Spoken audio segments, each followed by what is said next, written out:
안녕하세요. 책한민국입니다. 오늘 소개할 책은 부와 행운을 끌어당기는 11가지 법칙, 퀀텀 시크릿입니다. 지은이는 다카하시 히로카즈, 사단법인 EI 아카데미 대표이사이자 양자역학 코치이다.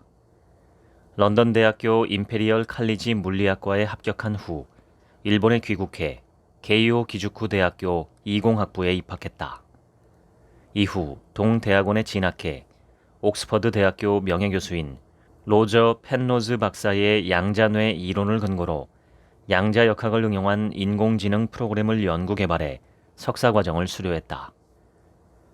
학생 시절부터 계속 공부했던 동양철학, 성공철학, 심리학, 뇌과학, 코칭을 양자역학으로 설명하고 과학적 코칭 메소드인 양자역학 코칭을 확립했다. 인생의 목표는 전 세계 사람들에게 꿈과 희망을 주고 누구나 자기 실현할 수 있는 사회를 만드는 것이다. 본문을 읽겠습니다. 물리학은 크게 두 분야로 나뉩니다. 하나는 고전역학, 그리고 나머지 하나는 양자역학입니다. 고전역학은 눈에 보이는 거시세계에서 성립하는 자연법칙을 탐구하는 학문입니다. 예를 들어 공이 포물선상에 그리는 궤도를 예측하거나 사과가 땅에 떨어지는 현상을 확인하고 이 운동 법칙을 해명하는 과정이 고전역학입니다. 반면 양자역학은 눈에 보이지 않는 미시세계에서 성립하는 자연의 법칙을 탐구하는 학문입니다. 예를 들어 사과를 잘게 자르면 어떻게 될까요? 사과 주스가 됩니다. 주스는 대부분 물 분자로 이루어져 있습니다. 물 분자를 잘게 분해해 보면 수소 원자 2개와 산소 원자 1개로 구성되어 있습니다. 원자는 그 중심에 원자 핵이 있고 그 주위를 전자가 빙글빙글 돌고 있습니다. 모든 물질은 계속해서 잘게 쪼개면 분자가 됩니다.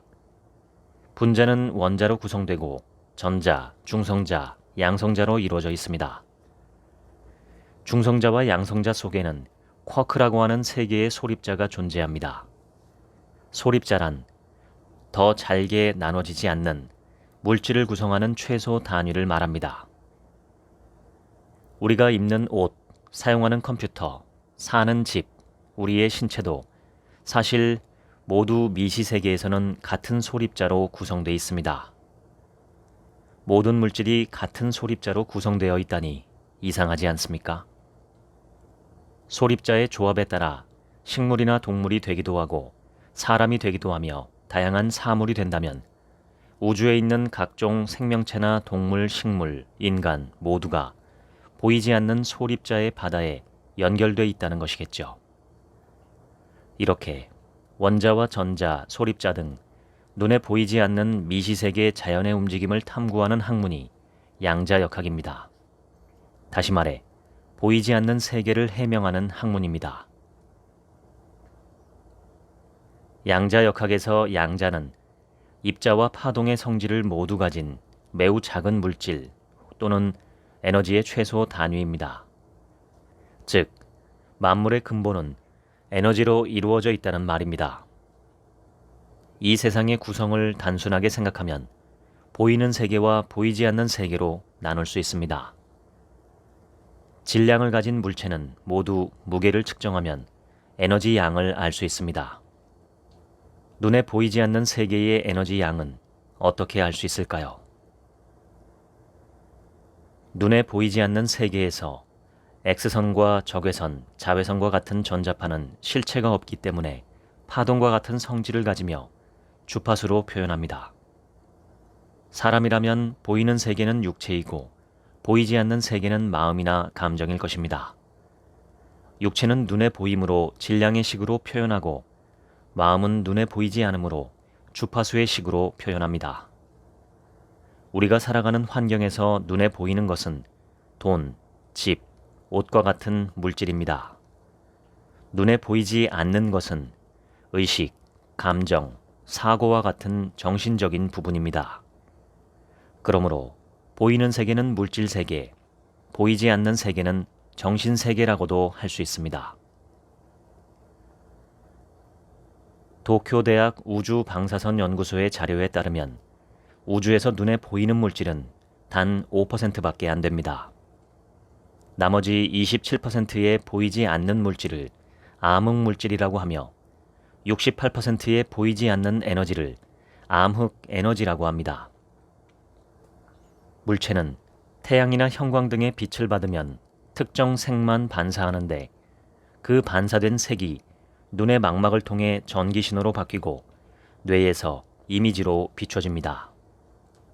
예를 들어 시세포가 눈에 들어온 빛에서 파란색만 감지하면 파란색이라고 판별하고 초록색과 빨간색 두 가지를 감지하면 노란색으로 판별합니다. 파란색, 초록색, 빨간색을 모두 감지하면 흰색으로 판별하고 파란색, 초록색, 빨간색 그 무엇도 감지하지 않으면 검은색으로 판별합니다. 파란색, 초록색, 빨간색의 빛으로 색을 판별하기 때문에 이 세 가지 색을 빛의 삼원색이라고 합니다. 사과가 빨간색으로 보이는 이유는 사과가 빨간색 빛만 반사하기 때문입니다. 반면 눈에 보이지 않는다라는 말은 빛이 닿아도 전혀 반사되지 않아 지구에서 관측할 수 없는 완전한 암흑을 뜻합니다.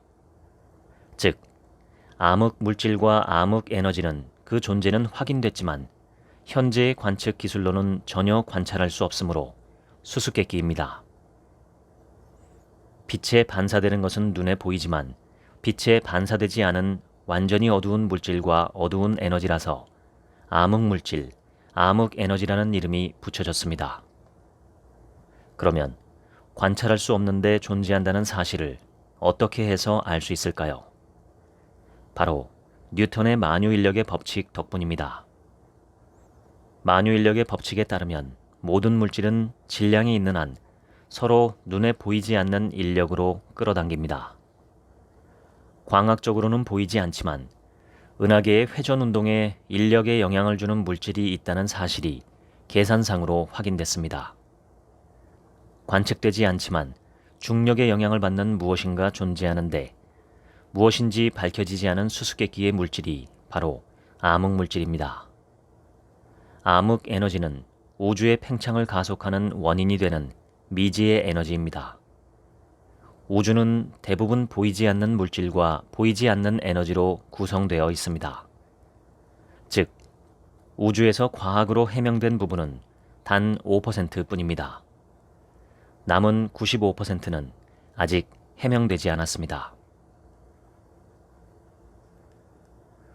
우리 인간은 가시광선 외의 주파수를 가지는 전자기파 에너지를 볼 수 없습니다. 그러나 뱀은 적외선을 보고 곤충은 자외선을 봅니다. 같은 생물이라도 보이는 세계가 완전히 다르다는 말입니다. 우리는 대부분이 눈에 보이지 않는 전자기파의 에너지 속에서 살아갑니다. 그러면 가시광선과 적외선, 자외선 같은 전자기파의 차이는 무엇일까요? 바로 전자기파의 파장입니다. 파장이란 전자기파 하나의 파동의 길이, 즉 마루에서 마루 또는 골에서 골의 길이입니다. 이 길이의 차이를 우리는 색의 차이나 소리 높이의 차이로 인식합니다. 빛은 넓은 의미로 전자기파의 한 종류입니다. 사람의 눈은 전자파 중에서 가시광선이라는 한정된 범위의 파장대만 봅니다. 일반적으로 사람은 보이는 것만 믿는 경향이 있습니다. 하지만 우주 물리학의 관점이나 전자기파의 관점에서는 보인다는 것은 아주 일부일 뿐입니다. 영성이란 과학으로 해명되지 않은 눈에 보이지 않는 세계를 말합니다. 양자역학은 바로 보이지 않는 세계를 과학적으로 접근하는 학문입니다. 사실 우주의 구성과 심리학에서 의식의 구성은 무척 비슷합니다. 심리학의 세계에서 의식은 크게 세 가지로 나뉩니다. 첫째, 평소 우리가 자각하는 표면 의식입니다. 생각하고 판단하고 무엇인가를 바랄 때는 표면 의식을 사용합니다. 둘째, 자각은 없지만 말이나 행동에 영향을 주는 잠재의식입니다. 다른 말로 무의식입니다. 셋째, 개인을 넘어선 인류 공통의 무의식 영역인 집합 무의식입니다. 뉴로 마케팅의 세계적 권위자인 A.K. 프라딥 박사의 저서인 바잉 브레인에 실린 신경과학 연구에 따르면 사람 뇌의 정보 처리는 95%가 잠재의식으로 이루어진다라고 합니다. 즉, 사람은 95%의 잠재의식으로 움직인다는 말입니다. 잠재의식은 우리의 생명 유지 기능과 깊게 연관되어 있습니다. 당신은 의식적으로 눈을 깜빡입니까? 당신은 심장의 펌프를 의식적으로 움직입니까? 바이러스에 감염되면 의식적으로 항체를 체내에 분비합니까? 이런 움직임은 당연하게도 모두 무의식적으로 잠재의식의 영향에 따라 작용합니다. 잠재의식은 인체를 지키기 위해 존재하는 방어 본능입니다. 잠재의식은 무의식으로 우리의 행동을 지배합니다. 스위스의 유명한 심리학자인 칼 융은 의식 전체를 큰 빙산으로 비유하면 대부분이 바다 밑에 가라앉아 있는 잠재의식이다. 인간이 스스로 의식하는 표면의식은 바다 위에 얼굴을 내민 극히 일부분뿐이다 라고 말했습니다. 우주의 구성도, 의식의 구성도 보이는 부분은 단 5% 정도이고 나머지는 거의 보이지 않는 부분입니다. 물리학에서 가장 아름답다고 일컬어지는 실험을 알고 계시나요? 1807년 영국의 물리학자 토머스 영의 이중 슬릿 실험입니다. 토머스 영이 이 실험을 한 이유는 빛의 정체가 파동인지 입자인지를 증명하기 위해서였습니다. 실험의 내용은 광원과 스크린 사이에 이중 슬릿, 즉 구멍이 뚫린 가림막을 설치해 빛이 어떻게 나아가 스크린 위에 투영되는지 확인하는 것입니다. 이를 통해 빛은 파동의 성질을 가지고 있음을 알게 되었습니다. 나중에 영국의 물리학자 제임스 맥스웰이 빛은 전자기파라는 파동의 성질을 가진다라는 사실을 밝혀 파동설이 주류가 되었습니다. 그러다 1905년에 아인슈타인이 빛은 에너지의 작은 덩어리인 입자이다 라는 광양자 가설을 주장하고 1923년에 미국의 물리학자 아서 콤프턴이 이 가설을 실증해 특이하게도 빛은 파동이면서 입자이기도 하다라는 결론에 이르렀습니다. 즉, 빛은 파동의 성질과 입자의 성질 두 가지를 모두 가진다는 사실이 밝혀졌죠. 기술이 진보해 현대에는 영의 이중 슬릿 실험과 똑같은 실험을 전자에 적용해 실행할 수 있게 됐습니다. 실험에서는 전자총으로 전자를 하나씩 쏘면 전자가 두 개의 슬릿, 즉 틈새를 통과해 스크린에 간섭 무늬가 비칩니다. 이 실험에서 입자라고 생각했던 하나의 전자가 두 개의 슬릿을 똑같이 동시에 통과해 간섭 무늬를 만드는 신기한 현상도 확인됐습니다. 그런데 완전히 똑같은 실험을 하면서 관측 장치를 설치하거나 누군가가 관측하려고 하면 스크린에는 간섭 무늬가 생기지 않고 전자가 입자처럼 움직여 두 개의 슬릿을 똑바로 통과한 흔적만 스크린 위에 남습니다. 아무도 없는 곳에서는 파동처럼 움직이고 누군가가 관측하면 입자처럼 움직인다는 점에서 전자와 같은 소립자는 이중성을 가진다고 할 수 있습니다. 이렇게 관측 행위가 소립자의 활동에 영향을 주는 현상을 관측 문제라고 합니다. 무궁화꽃이 피었습니다와 비슷합니다. 소립자는 아무도 보지 않으면 자유롭게 움직이지만 보기 시작하는 순간 멈춰버립니다. 관측되지 않는 소립자는 파동의 성질을 가지며 관측되는 소립자는 입자의 성질을 가집니다. 그러므로 양자역학적으로는 보이는 세계는 입자성이 있고 보이지 않는 세계는 파동성을 보입니다. 의식, 이미지, 사고, 감정은 눈에 보이지 않으므로 파동의 성질을 가집니다. 반면 물질이나 현실은 관측할 수 있으므로 입자의 성질을 가집니다. 따라서 의식, 이미지, 사고 등 눈에 보이지 않는 것이 관측되면 물질화되고 현실화됩니다. 그렇다면 소원 실현은 눈에는 보이지 않는 의식, 이미지, 사고가 인식과 관측을 통해 현실이 되면서 가능해집니다.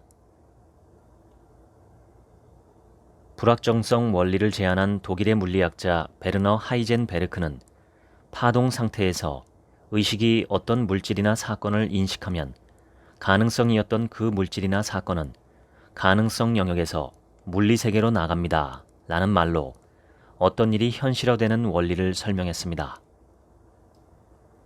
이 양자역학적 소원 실현의 원리를 사용하면 생각이 구체적으로 실현되는 프로세스도 다음과 같이 설명됩니다. 1단계, 이상적인 상태를 의식한다. 2단계, 이미지가 떠오른다. 3단계, 사고가 작용한다. 4단계, 구체적인 행동이 명확해진다. 5단계, 실행한다. 이것이 소원을 실현하는 프로세스입니다.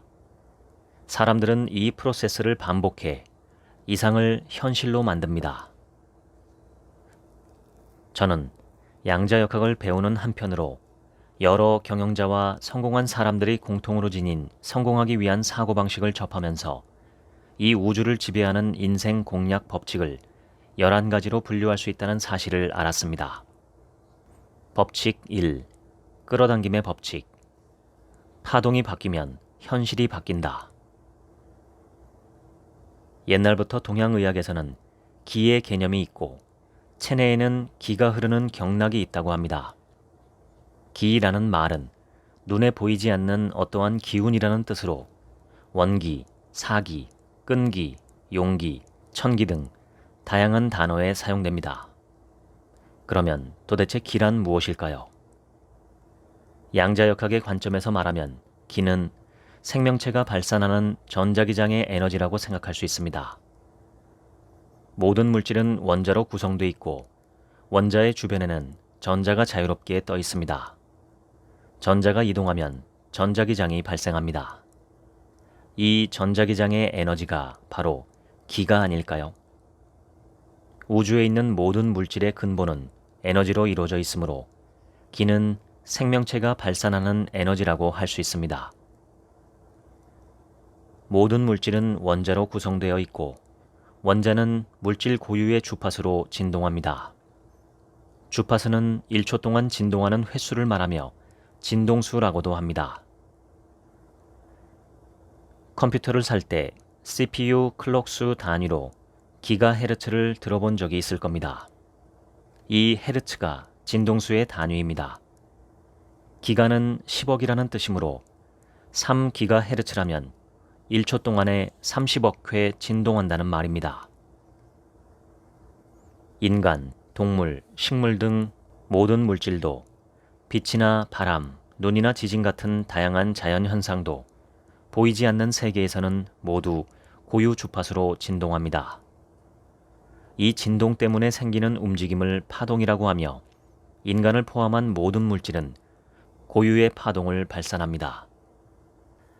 주파수는 진동으로 발생하는 물결의 움직임을 수치화한 것이고 파동은 물결의 움직임이나 변화의 과정을 뜻합니다.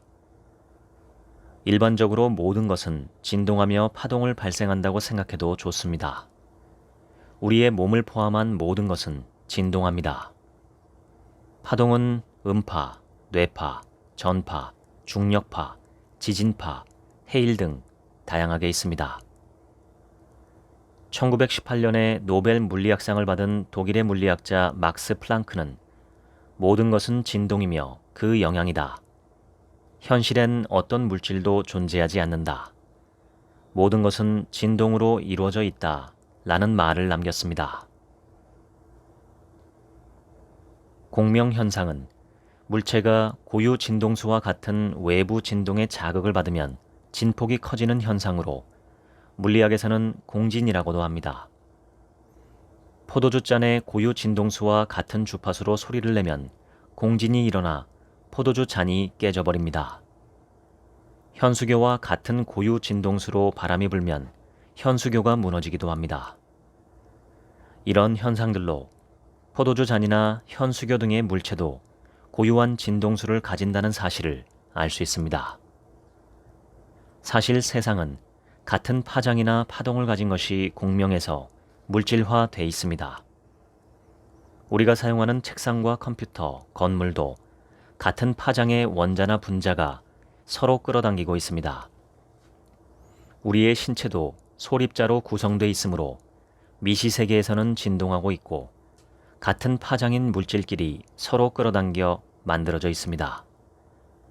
그러나 신체의 주파수는 책상이나 벽의 주파수와 파장이 맞지 않기 때문에 책상이나 벽과 합체할 수는 없습니다.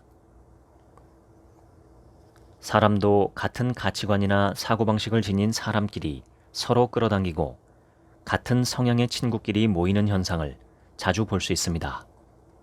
즉, 이 세상은 다양한 물질이 같은 파장이나 진동수로 공명하고 서로 끌어당겨 현실화되었다고 할 수 있습니다. 끌어당김의 법칙이나 파동의 법칙이 바로 이 같은 원리입니다. 플러스 파동은 플러스 현상을 끌어당기고 마이너스 파동은 마이너스 현상을 끌어당긴다는 법칙입니다. 우리가 발산하는 주파수나 파동의 공명에 현실이 따라옵니다. 사람의 뇌에는 망상활성계라는 부위가 있습니다. 뇌는 오감을 활용해 얻은 정보 중에서 망상활성계라는 필터를 통해 필요한 것만을 추출해 기억합니다. 파티에서 주위가 시끄럽고 소란스러워도 대화하는 상대의 목소리와 자신이 흥미를 갖고 있는 정보는 잘 들립니다. 또 멀리서 누군가 자신의 이름을 부르면 바로 알아차리는 것도 칵테일 파티 효과입니다. 인간은 소리를 처리해 필요한 정보만을 재구축합니다. 이것은 망상활성계에 의한 필터 효과라고 할 수 있습니다.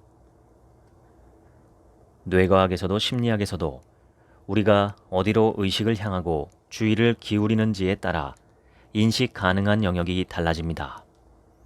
따라서 좋아하는 일에 의식의 채널 주파수를 맞추면 원하는 현실을 끌어당기고 불안한 일에 의식의 채널 주파수를 맞추면 불안한 현실을 끌어당깁니다.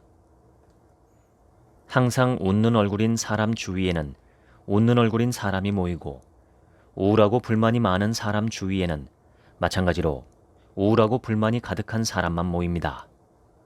실제로 우리가 웃는 얼굴의 파동을 발산하면 웃음이 넘치는 행복한 세계를 끌어당깁니다. 웃는 얼굴에 침 못 뱉는다. 웃으면 복이 온다. 라는 말은 정말 이치에 맞는 말입니다. 모든 현상과 사건은 자신이 발산하는 파동이나 주파수와 공명에 일어나는 자기가 원인이 돼 일어나는 일입니다. 인생이 잘 풀리지 않는 사람은 모든 일을 남이나 환경 탓으로 돌립니다. 이런 식으로 뭐든지 환경이나 남 탓으로 돌리는 사람의 경우에는 본인의 사고방식이 바뀌지 않는 한 현실은 바뀌지 않습니다. 현실을 바꾸고 싶다면 자신이 발산하는 주파수, 파동을 바꾸세요. 이것이 파동의 법칙입니다. 법칙 2. 사고의 법칙. 상상한 일은 현실이 된다. 나폴레온 힐의 저서 생각하라, 그러면 부자가 되리라는 전 세계에서 1억 부 이상 팔렸습니다. 생각하라, 그러면 부자가 되리라는 말은 생각이 현실이 된다는 뜻으로 영적 세계에서는 사고의 법칙으로 알려져 있습니다. 하지만 왜 많은 사람이 믿지 못하고 활용하지도 못할까요? 그 이유는 표면의식이 엑셀을 밟아도 잠재의식이 브레이크를 밟기 때문입니다. 예를 들어 돈을 벌고 싶다고 바라더라도 좀처럼 달성되지 않는 사람은 고정관념이 잠재의식에서 작용하기 때문입니다. 돈 벌기는 어렵다. 돈 벌기는 힘들다. 나는 돈을 벌 재주가 없다. 돈을 벌면 시샘을 받는다. 능력이 없으면 돈을 못 번다. 생각한 바가 쉽게 현실화되지 않는다고 느끼는 이유는 당신이 어린 시절부터 거듭해온 경험에 근거한 정보가 잠재의식에 입력돼 고정관념이나 상식으로 행동에 제약을 주기 때문입니다. 아인슈타인은 상식이란 18세까지 익힌 편견의 컬렉션이다 라고 말했습니다. 뇌과학 연구에 따르면 인간의 뇌에는 1초 동안 4천억 비트의 정보가 잠재의식에 입력된다고 합니다. 우리가 어떤 정보를 접하고 어떤 경험을 하는지에 따라 잠재의식에 입력되는 정보가 달라지고 그 정보에 맞게 편견이 만들어집니다. 그리고 편견대로 인생도 달라집니다. 예를 들어 부자가 되고 싶다고 생각하는 사람은 표면 의식으로는 부자가 되고 싶다고 생각하지만 잠재의식에서는 나는 부자가 되지 못할 거야 라고 생각하기 때문에 부자가 되지 못하는 현실을 만들도록 무의식적으로 행동합니다. 즉, 사고를 뒷받침하는 잠재의식이 현실을 만들어냅니다. 그렇다면 잠재의식은 어떻게 바꾸면 될까요? 눈에 보이거나 보이지 않는 모든 것은 에너지입니다. 생각이나 상상도 에너지라고 할 수 있습니다. 에너지가 물질로 변환될 때는 언제일까요? 바로 여러분이 마음에 무엇인가를 떠올릴 때입니다. 이 세상에 있는 사물은 모두 누군가가 생각한 결과입니다. 즉, 만물은 누군가의 생각의 에너지가 창조의 에너지원이 된 것입니다. 그러므로 만약 이상적인 인생을 살아가고 싶다면 먼저 이상적인 인생을 상상해야 합니다. 어떤 인생을 살아가고 싶은지, 이상적인 자기의 모습은 어떤 것인지 분명하게 떠올리지 못하면 그것을 창조하기는 어렵습니다. 그러나 아쉽게도 상상만으로는 이상적인 인생을 진짜 현실로 만들기는 어렵습니다. 소원을 실현하지 못하는 사람은 아래와 같은 특징을 가집니다. 결핍감이 있고 지금은 안 된다, 어렵다고 생각한다. 아무리 해도 이룰 수 없는 강한 욕구가 있다. 결과를 과도하게 기대하고 집착한다. 못한다, 어렵다, 모르겠다, 귀찮다라는 말을 습관처럼 한다. 어떻게 하면 소원을 잘 실현하지 못하는 사람이 소원을 차근차근 실현하는 사람이 될 수 있을까요? 바로 소원을 의도로 바꾸면 됩니다. 어떻게 소원을 의도로 바꿀 수 있을까요? 현장감을 가지고 상상해야 합니다.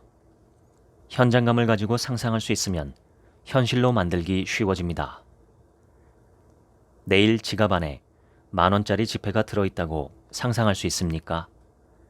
10,000원 정도라면 지갑 안에 들어있다는 상상을 하기 쉽습니다. 이렇게 간단하게 떠올릴 수 있으면 현실이 되기 쉽습니다. 하지만 동경하는 연예인과 함께 점심을 먹으러 가는 모습을 상상해 보세요. 아무리 상상해봐도 연예인과 접점이 없으면 점심을 먹는 일은 꿈일 뿐입니다.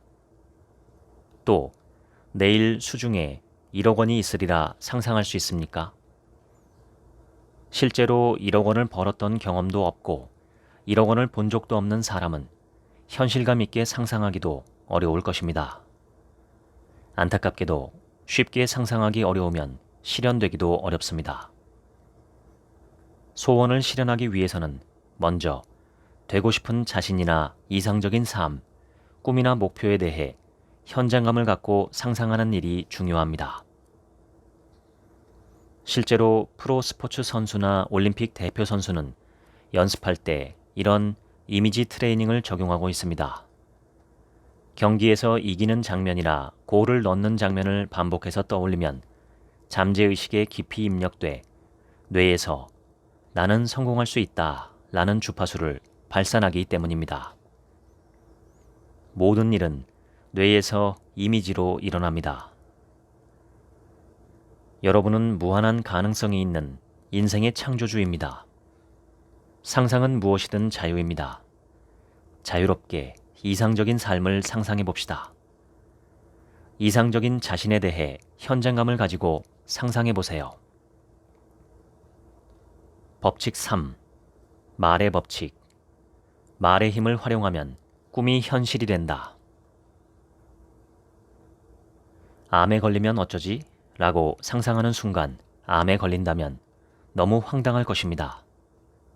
왜 상상한 일이 바로 현실이 되지 않을까요? 그 이유 중 하나는 상상이 바로 현실이 돼버리면 현실 세계에 혼란을 초래하기 때문입니다. 눈에 보이지 않는 상상이나 사고, 의식 등은 수증기의 물 분자처럼 자유롭게 변화하지만 눈에 보이는 물질과 현실은 얼음처럼 굳어 있어 변화가 어렵습니다. 그러나 상상을 현실로 바꾸는 데 걸리는 시간차를 줄일 방법이 있습니다. 바로 말의 힘을 사용하는 것입니다. 이미지나 생각을 언어화하면 타인으로부터 관찰되기 좋은 상태가 되고 그에 따라 현실화하기 쉬워집니다. 첫째는 문장으로 쓰기이고 둘째는 말로 표현하기입니다. 성공한 사람들이 실천하는 습관에는 어떤 것이 있을까요? 바로 종이에 꿈이나 목표를 쓰는 것입니다. 이때 중요한 점은 원하는 바를 명확하게 언어화하는 것입니다. 라면 가게에 가서 그냥 맛있는 라면 주세요 라고 주문한다면 어떤 라면이 나올지 모릅니다. 원하는 바를 상상해 명확하게 말로 표현하는 것이 끌어당김의 법칙의 핵심입니다. 말의 힘을 사용해 끌어당김을 가속하는 방법으로 어퍼메이션, 즉 확언이 유명합니다. 어퍼메이션은 꿈과 목표를 말로 선언하고 반복해서 잠재의식을 바꾸는 방법입니다. 어퍼메이션은 서양에서 시작된 기법으로 미국의 심리학자이자 자기개발, 능력개발 분야의 세계적 권위자이며 코칭 창시자인 루 타이스의 저서 어퍼메이션에 자세하게 나와 있습니다. 어퍼메이션의 예는 다음과 같습니다. 나는 매일 점점 행복해집니다. 나는 매일 행복과 여유가 넘칩니다. 나에게 주어진 모든 일을 잘 해나가고 있습니다. 나는 필요한 것을 모두 가지고 있습니다. 이런 말을 매일 10에서 20회 소리내어 말해봅시다. 어퍼메이션을 소리내어 말하고 평소에 사용하는 말을 긍정적인 어휘로 바꾸면 자신이 발산하는 주파수나 파동이 바뀌고 그 파동과 공명에 끌어당기는 것이 바뀝니다. 법칙 4. 결단의 법칙. 중대한 결단을 내리면 일생이 크게 바뀐다. 이중 슬릿 실험에서 하나의 전자나 광자 등의 소립자가 두 개의 슬릿을 동시에 통과해 스크린상에 간섭 무늬가 생기므로 소립자는 파동성을 가진다고 했습니다. 또 소립자가 어느 슬릿을 통과하는지를 관측하려고 하면 간섭 무늬가 사라지고 입자의 성질을 나타냈습니다. 이렇게 관측 방법에 따라 실험 결과가 달라지는 관측 문제는 물리학자들 사이에서도 오랫동안 논의돼 왔으며 이 현상을 설명하기 위해 다양한 해석이 생겨났습니다. 그중 하나가 코펜하겐 해석입니다. 코펜하겐 해석에서 전자는 무수한 가능성이 중첩된 상태이며 파동과 같이 존재 확률의 분포가 넓은 전자가 관측되는 순간에 한 점으로 수축해 파동에서 입자로 수렴됩니다. 한 가지 더 잘 알려진 해석으로는 1957년 미국의 물리학자 휴 에버렛이 제안한 다세계 해석이 있습니다. 다세계 해석은 미시세계뿐만 아니라 세상의 모든 것이 중첩된 상태이며 확률적으로 정해지는 사건의 수만큼 세계가 다수로 분기돼 나간다는 개념입니다. 다세계 해석은 사람들에게 평행우주라는 말로도 알려져 있습니다. 평행우주는 SF 소설이나 영화, 애니메이션에서도 자주 다뤄집니다. 어쩌면 이 우주에 우리가 살아가는 곳 외의 세계가 다수 존재하고 있을 수도 있다는 발상입니다. 비현실적이라고 생각하는 사람들도 있겠지만 실제로 많은 물리학자가 평행우주를 주제로 진지하게 논의하고 있습니다. 그중 스웨덴 출신의 물리학자로 매사추세츠 공과대학의 물리학과 교수인 맥스 태그마크 박사가 제안하는 다중우주론, 멀티 유니버스 이론이 유명합니다. 맥스 태그마크 박사에 따르면 이론적으로는 10의 500제곱 종류의 우주가 있다고 합니다. 수많은 가능성의 세계가 있는 상태를 전문용어로 중첩 상태라고 합니다. 세계는 이렇게 중첩 상태가 있고 매우 다양한 가능성의 세계가 평행으로 존재한다고 생각해 보세요. 그러나 우리는 하나의 우주밖에 볼 수 없으므로 다른 세계는 현실에 일어나지 않습니다. 평행우주 논리에서 보면 인생은 결단의 연속입니다. 당신이 무엇을 선택하고 어떻게 행동하는지에 따라 수많은 가능성의 세계가 열립니다. 만약 결혼하고 싶다면 언제까지 결혼할지 결단해 보세요. 만약 부자가 되고 싶다면 자산을 얼마나 모을지 결단해 보세요. 만약 오래 살고 싶다면 몇 살까지 살지 결단해 보세요. 결단하는 힘이 현실을 크게 바꾸는 힘이 됩니다. 그렇다면 결단은 어떤 기준으로 해야 할까요? 여러분 인생의 가능성이 넓어진다고 생각되는 쪽으로 선택하세요. 인생의 가능성이 넓어지는 선택은 그것을 선택해서 설레는지 그렇지 않은지로 판단하면 됩니다. 인생의 장래가 밝은 쪽으로 향하는지 그렇지 않은지로 판단하면 됩니다. 만약 그 선택으로 마음이 더 설레고 밝은 미래를 상상하게 된다면 고민하지 말고 선택하세요. 분명 그것이 가장 좋은 선택일 것입니다. 미래는 모두 자신의 선택과 결단에 책임이 있다는 것을 자각해야 합니다. 누구에게나 무한의 가능성이 있습니다. 인생이 잘 풀리지 않는 이유를 과거의 사건이나 전생 탓으로 돌리기는 쉽습니다. 그러나 과거가 어떻든 지금 여기서 나는 이렇게 하겠다 라고 결단하면 인생은 어떻게든 바뀔 수 있습니다. 법칙 5. 행동의 법칙. 행동하지 않으면 현실은 바뀌지 않는다. 사고, 언어, 행동 중에서 가장 중요한 것은 행동입니다. 사고와 언어와 행동 중에서 행동이 가장 에너지가 높아 현실을 바꾸는데 큰 영향을 주기 때문입니다. 꿈을 이루는 과정은 크게 3단계입니다. 1단계, 생생하게 이미지를 떠올려 상상한다. 2단계, 명확하게 언어화한다. 3단계, 결단하고 압도적인 행동력을 쏟아붓는다. 이 3단계를 실천하면 사실 어떤 꿈이라도 이룰 수 있습니다. 법칙 6. 몰입의 법칙. 목표에 집중하면 소원 실현에 가속도가 붙는다. 차근차근 꿈을 이루는 사람은 어떤 사람일까요? 평소의 생각과 행동이 항상 일치합니다. 스스로 하겠다고 선언한 일은 확실하게 실행합니다.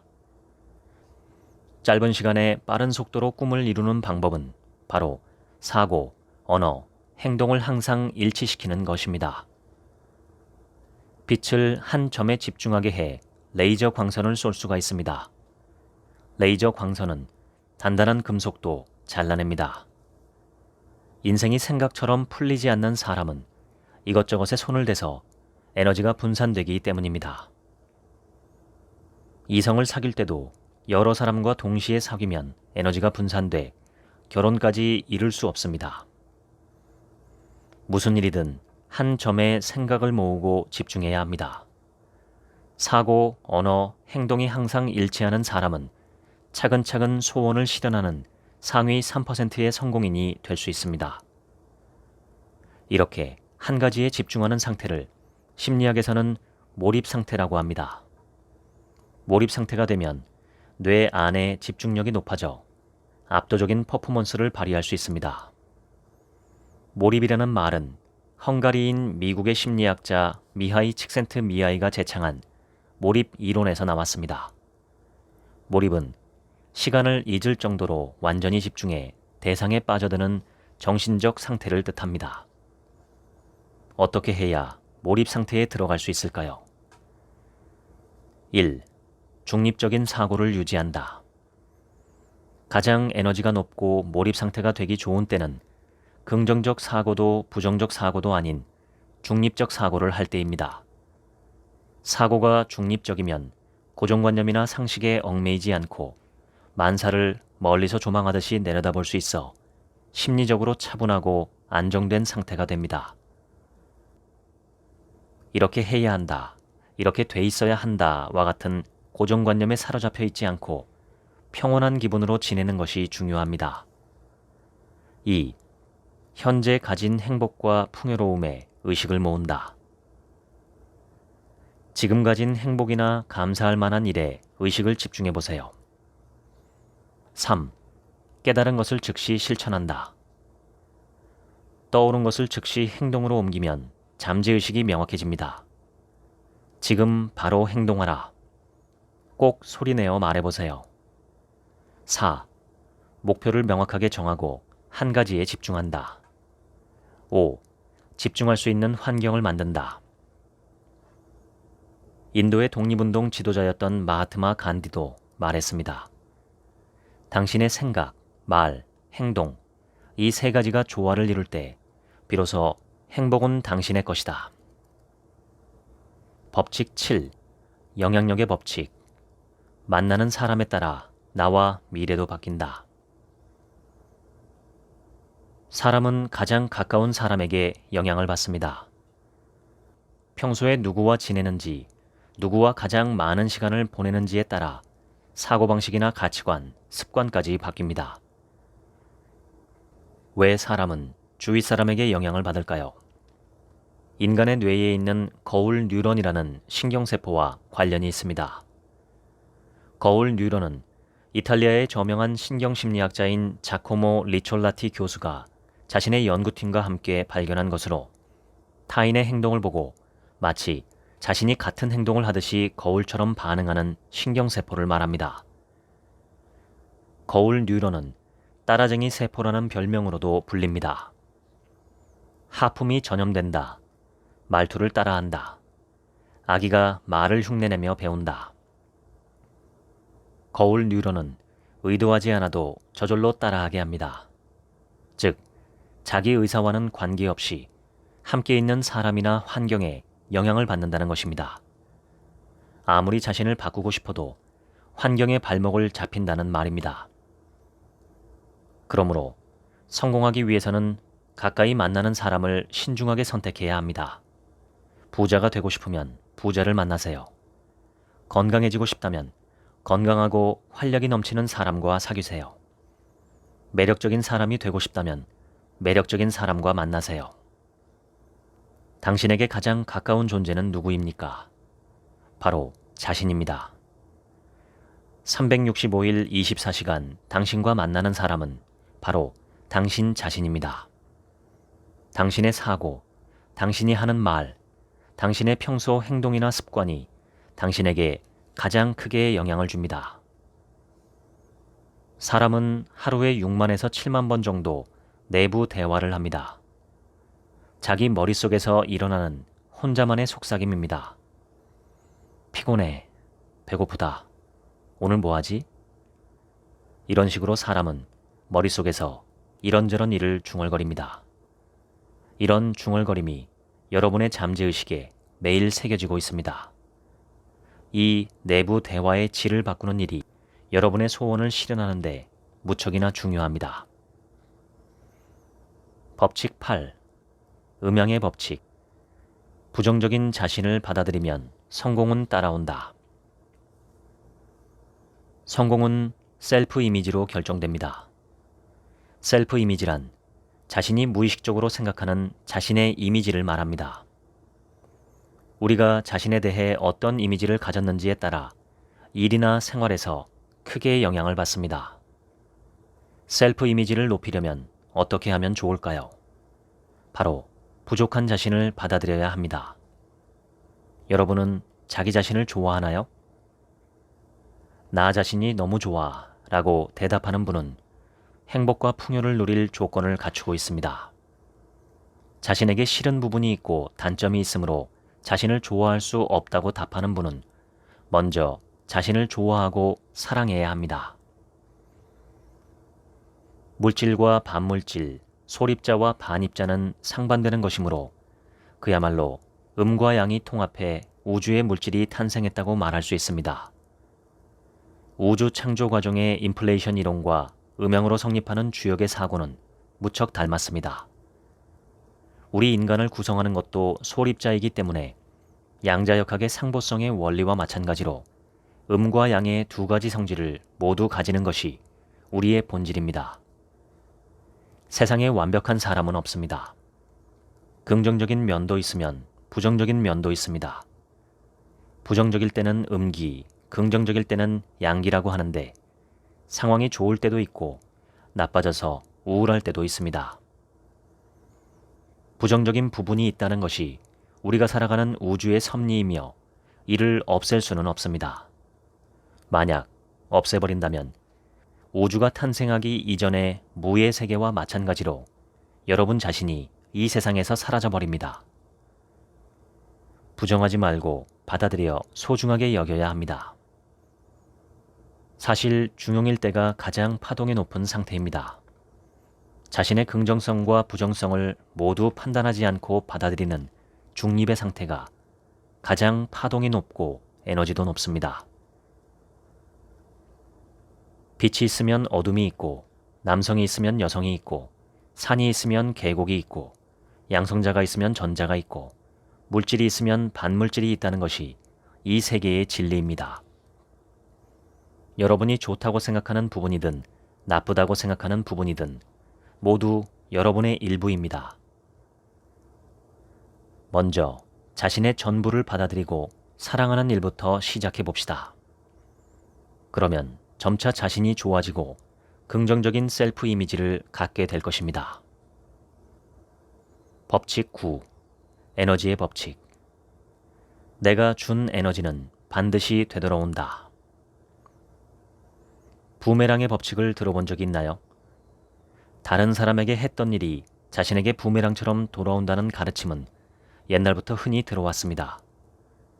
원인과 결과의 법칙으로도 유명합니다. 사실 이것은 자연의 법칙이며 물리학의 세계에서는 작용 반작용의 법칙으로 설명합니다. 작용 반작용의 법칙이란 물체에 힘을 가하면 그와 같은 힘이 반대 방향으로 작용한다는 운동의 제3 법칙입니다. 상대를 주먹으로 때리면 자기 주먹도 아픕니다. 상대에게 상처를 주는 일은 나에게 상처를 주는 일과 같고 상대에게 거짓말을 하는 것은 나에게 거짓말을 하는 것과 같습니다. 상대에게 기쁨을 주면 나에게 기쁨이 돌아오고 상대를 행복하게 하면 나도 행복해집니다. 인생에서 성공하려면 얼마나 주는지가 중요합니다. 상대에게 기쁨을 계속 준다. 이것이 성공의 비결입니다. 왜냐하면 모든 것은 하나이자 일체이기 때문입니다. 여러분이 보는 세계도 마주하는 타인도 모두 여러분이며 자기 투영입니다. 만약 행복과 풍요로움을 더 끌어당기고 싶다면 보답을 바라지 말고 계속 베푸는 존재가 되세요. 계속해서 주는 사람은 에너지가 높고 영향력이 있는 사람입니다. 남에게 좋은 영향을 계속 주면 자연스럽게 풍요로움을 끌어당깁니다. 법칙 10. 중용의 법칙. 균형을 지키면 운과 행복도 커진다. 제가 가장 중요하게 생각하는 부분이 인생의 8기둥입니다. 이 8가지 요소를 균형감 있게 유지하는 것이 사람을 행복과 성공으로 이끄는 데 중요한 요인입니다. 인생의 8기둥이란 돈, 일, 시간, 인간관계, 건강, 마음의 여유, 성장, 공헌을 말합니다. 다양한 원자와 물질은 어떻게 생겨났을까요? 이론상으로는 원자끼리 서로 부딪혀 항성이 생기고 핵 융합으로 새로운 원자가 생성되었다고 합니다. 이것은 인간의 다양한 가치관과 생각들이 충돌해 새로운 사고방식과 철학이 만들어지는 것과 비슷합니다. 사람이 성장할 때는 자기와 다른 가치관이나 사고방식과 충돌하며 새로운 생각을 만들어냅니다. 자기 생각이 절대적이라고 고집하면 더 이상 성장하지 못합니다. 자신의 사고방식이나 가치관보다 더 훌륭한 사고와 가치관도 있다고 생각해야 사고가 진화하고 성장합니다. 법칙 11. 목적의 법칙. 인생의 목적이 명확하면 소원 실현이 빨라진다. 당신은 무엇을 위해 태어났을까요? 살아가는 목적은 무엇인가요? 만약 이 질문들에 바로 답하지 못한다면 다른 사람의 생각과 의견에 따라 휘둘리면서 살아가고 있을 가능성이 있습니다. 자신의 기준이 명확하지 않고 자신이 무엇을 위해 살아가는지 모르기 때문입니다. 인생의 목적에 따라 살아간다는 것은 자신의 기준이나 인생의 역할을 명확히 정하고 미션과 비전에 따라 살아가는 것입니다. 여러분의 인생을 돌아보고 자신의 마음이나 영혼의 목소리를 따라 설레는 마음으로 살아가고 있는지 확인해 보세요. 진심으로 어떻게 하고 싶어? 진심으로 어떻게 되고 싶어? 진심으로 무엇을 갖고 싶어? 이 세 가지 질문을 반복하며 스스로 묻고 답하면 진짜 하고 싶은 일이 보입니다. 내가 좋아하는 분야는 무엇인가? 내가 잘하는 일은 무엇인가? 만약 살 날이 3일밖에 남지 않았다면 무엇을 하고 싶은가? 앞으로 5년, 10년 동안 계속 배우고 싶은 것은 무엇인가? 내가 지금까지 경험한 성공과 실패는 무엇인가? 이러한 질문에 답하는 과정에서 공통으로 보이는 것이 정말 하고 싶은 일, 미션으로 이어집니다. 비전은 되고 싶은 자기 모습이나 정말 하고 싶은 일을 종이에 써보고 미래를 창조하면서 만들어가는 과정에서 찾을 수 있습니다. 만약 돈이 무한히 있고 시간을 얼마든지 사용해 무엇이든 할 수 있는 능력이 있다면 무엇을 하고 싶습니까? 그 대답의 끝이 비전을 찾는 단서입니다. 인생을 극적으로 바꾸려면 미션과 비전을 명확하게 언어화해야 합니다. 저의 비전은 누구나 생기 있게 빛나고 마음 설레며 활력이 넘치는 세상을 만드는 일입니다. 생기 있다는 말은 나답게 살고 나를 살리는 일을 뜻합니다. 설렌다는 말은 자신의 한계를 알고 그것을 뛰어넘어 자기 성장을 계속하는 것을 뜻합니다. 모든 사람이 생기 있고 설레면서도 균형 잡힌 행복과 성공을 손에 넣는 세상을 만들고 실현하는데 제가 도움이 된다면 무척 기쁘겠습니다. 지금까지 퀀텀 시크릿 읽어드렸습니다. 지금부턴 제 얘기입니다. 이 책의 제목 퀀텀 시크릿에서 퀀텀은 양자라는 뜻입니다. 보이지 않는 세계를 탐구하는 양자 물리학의 원리를 이용한 성공학이라는 뜻이죠. 마음먹은 대로 인생이 풀린다는 시크릿 서적들이 지겹다는 분도 있고 양자 역학 좀 그만 팔아먹어라 하는 댓글을 본 적도 있습니다. 1억 부가 넘게 팔렸다는 나폴레온 힐의 성공학 책 얘기가 오늘 책에도 나오는데 언뜻 생각해보면 1억 부가 팔렸다면 1억 명의 성공한 사람들이 나왔어야 하는 거 아닌가 싶죠. 그런데 그렇지 않으니 그거 다 소용없고 말짱 꽝이라는 생각을 하기 쉽습니다. 저는 이렇게 생각합니다. 부뚜막 위에 소금이라도 집어넣어야 짜다. 행동과 실천이 없다면 로또 1등 번호를 알려줘도 소용이 없습니다. 구입을 하지 않기 때문이죠. 복권을 구입하지 않으면 당첨 가능성은 0입니다. 마음의 힘을 이용해서 성공을 맛보려면 실제로 이 책이나 시크릿 서적들에서 주장하는 대로 해봐야 합니다. 그런데 실제로 그렇게 철저히 해본 사람들 중에서는 성공을 이룬 분들이 꽤 있습니다. 오래전 읽은 책에 이런 내용이 있었습니다. 미국의 한 심리학자가 사람들이 책을 구입하면 처음부터 끝까지 다 읽는지 아니면 중간에 중단하는지, 중단한다면 어느 정도에서 중단하는지 확인하고 싶어 했습니다. 그래서 전 세계적인 베스트셀러가 된 토마 피케티의 21세기 자본이라는 책을 대상으로 조사를 했는데 방법이 기발합니다. 사람들은 자기가 읽은 책의 인상적인 구절을 SNS에 올리곤 합니다. 그래서 그 구절들이 포함된 책의 쪽수를 찾아내서 통계를 내본 것입니다. 결론적으로 대다수 사람들이 21세기 자본이라는 책의 앞부분 5% 정도만 읽었다고 분석되었습니다. 책의 중간이나 뒷부분에 나오는 내용을 인용한 사람은 거의 없었습니다. 베스트셀러를 구입해서 앞쪽 5%만 읽고 멈춘 것이죠. 실천이 이렇게나 어렵습니다.